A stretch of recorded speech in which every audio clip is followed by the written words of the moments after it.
తెలుగు ప్రజల సంక్షేమమే పరమావధిగా భావించి తండ్రి అడుగుజాడల్లో నడుస్తూ నిరంతరం రాష్ట్ర అభివృద్ధికి శ్రమిస్తూ తెలుగుదేశం పార్టీ కుటుంబ సభ్యుల హృదయాల్లో నిలిచిన యంగ్ అండ్ డైనమిక్ లీడర్ మా ప్రియతమ ఆంధ్రప్రదేశ్ రాష్ట్ర ఐటీ, ఎలక్ట్రానిక్స్, సాంకేతిక, మానవ వనరులు మరియు విద్యాశాఖ మాత్యులు శ్రీ నారా లోకేష్ గారికి హృదయపూర్వక జన్మదిన శుభాకాంక్షలు తెలియజేస్తూ వారు మరెన్నో పుట్టినరోజులు జరుపుకోవాలని మనస్ఫూర్తిగా ఆకాంక్షిస్తూ పిఠాపురం మాజీ ఎమ్మెల్యే టీడీపీ అధికార ప్రతినిధి ఎస్వీఎస్ఎన్ వర్మ, పిఠాపురం టీడీపీ యువ నాయకులు గిరీష్ వర్మ.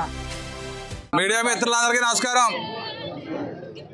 మరి ఏదైతే 2024 ఎన్నికల ప్రచారంలో భాగంగా ఆ రోజు మా శ్రేయోభిలాసులు అందరూ కూడా ఏదైతే 24 ఎన్నికలు జరిగినాయి, అసెంబ్లీ పార్లమెంట్ ఎన్నికల్లో మరి కూటమి ప్రభుత్వం ఏర్పడాలి, ఇక్కడ నేను స్థానికంగా ఎమ్మెల్యేగా పోటీ చేస్తున్నాను కాబట్టి నేను నగ్గాలి, అదేవిధంగా లోకేష్ గారు పార్లమెంట్కి వెళ్ళాలని చెప్పి మన ప్రజలందరూ కూడా ఆ రోజు ఈ పాదయాత్ర తలపెట్టడం జరిగింది. దాంట్లో హరీష్ గారు దాంట్లో భాగంగా మరి ఈరోజు బుర్రముల మా గ్రామంలో ఉన్న భద్రకాళి సమేత వీరేశ్వర స్వామి గుడిలో స్టార్ట్ చేయడం జరిగింది.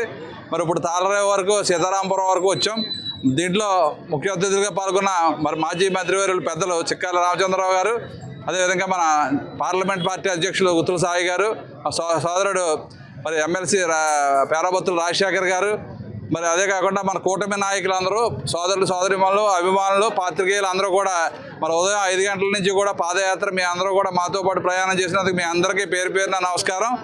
ఏదైతే మన ఎన్నికల ముందు మన కూటమి ప్రభుత్వం అధికారంలోకి రావాలి, ప్రజలకు అభివృద్ధిని, సంక్షేమాన్ని చేయాలని ఆశించారో అదేవిధంగా రాష్ట్ర ప్రజలు, మన నియోజకవర్గ ప్రజలు కూడా మరి నన్ను అత్యధిక మెజార్టీతో సుమారు 39,000 ఓట్ల మెజార్టీతో నగ్గించారు. అదేవిధంగా హరీష్ గారిని కూడా 3 లక్షల ఓట్ల మెజార్టీతో నగ్గించడం జరిగింది.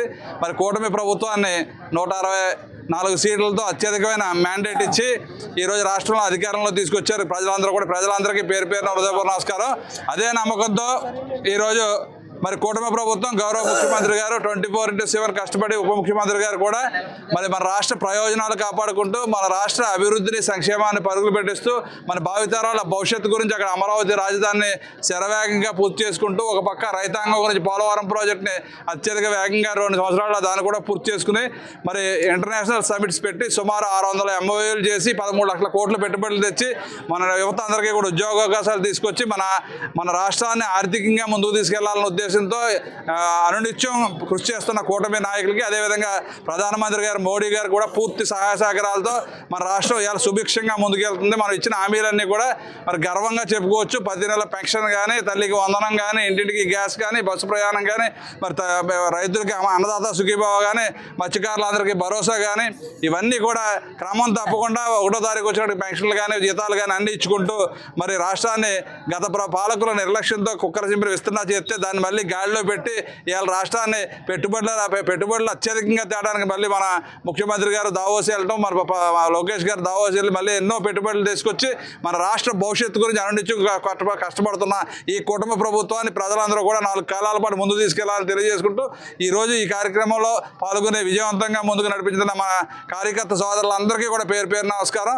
ప్రత్యేకంగా మన ఎమ్మెల్సీ గారు కూడా మన కాన్స్టిట్యూన్సీ నుంచి వెళ్ళి మరి ఉభయ గోదావరి జిల్లాల ఎమ్మెల్సీ చరిత్రలో ఎవరికి రానటువంటి మెజార్టీ మన రాజశేఖర్ గారు సాధించి అతను కూడా ఈ అమ్మవారి మొక్కును ఆ ఇంటి దగ్గర నుంచి మొన్న చేయడం జరిగింది. మరి నేను కూడా ఈరోజు మీ అందరి సహకారంతో విజయవంతంగా మా వీరేశ్వర స్వామి ఆశీస్సులతో మధ్యలో ఉన్న దేవుళ్ళందరినీ కూడా దండం పెట్టుకుంటూ మరి మా ఏదైతే మట్లపాలెం మహాలక్ష్మ వారికి దగ్గరికి మరి చేరుకోవడానికి ఇంకా అతి సమీపంలో ఉన్నాం కాబట్టి దీనికి సహకరించిన ప్రతి ఒక్కరికి కూడా పేరు పేరున హృదయపూర్వక నమస్కారాలు తెలియజేసుకుంటూ local to global news at your finger tips.